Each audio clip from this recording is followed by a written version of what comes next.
জুলাই গণ অভ্যুত্থানের পরে যে সম্প্রীতি এবং অন্তর্ভুক্তিমূলক বাংলাদেশ গঠন করতে চেয়েছিলাম, সেই বাংলাদেশের লক্ষ্যকে সামনে রেখে সকল ধর্ম মতের মানুষের ঐক্যের ভিত্তিতে আমরা সামনের দিনে এগোতে চাই।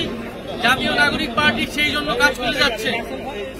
সারা দেশে যাতে নির্বিঘ্নে পূজা উদযাপিত হয়, সেই নিরাপত্তা যাতে নিশ্চিত করা হয়, সেজন্য সরকারের প্রতি আমাদের আহ্বান রয়েছে এবং জাতীয় নাগরিক পার্টির বিভিন্ন স্তরের নেতাকর্মীরা স্বেচ্ছাসেবক হিসেবে কাজ করে যাচ্ছে।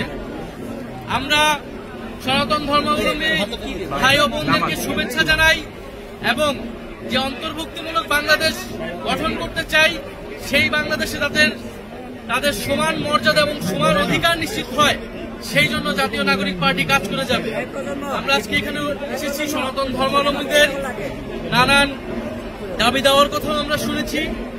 অন্তর্বর্তী সরকারের অনেক কিছু চেষ্টা করেছে, অনেক কিছু সেই দাবি দেওয়া পূরণ হয় নাই। তাদের দাবি দেওয়া যাতে পূরণ করে নেওয়া হয়, আমাদেরও সেই আহ্বান থাকবে সরকারের প্রতি। এবং বাংলাদেশে সনাতন ধর্মাবলম্বী সহ সংখ্যালঘু জনগোষ্ঠীর কেউ যাতে অনিরাপদ বোধ যাতে তাদের মধ্যে না হয়, সেই জন্য সকলে মিলে আমাদেরকে কাজ করতে হবে, সেই দায়িত্ব আমাদের সকলের।